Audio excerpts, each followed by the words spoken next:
એક સુંદર નાનું ગામ હતું. ત્યાં આરવ નામનો એક છોકરો રહેતો હતો.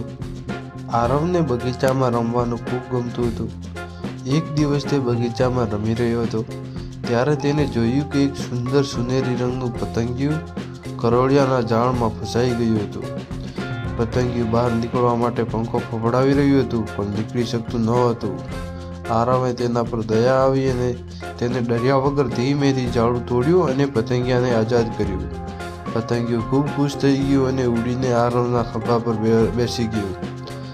અચાનક પતંગિયું કહ્યું, આભાર દોસ્ત, તે મારો જીવ બચાવ્યો છે. હું એક જાદુઈ પતંગિયું છું.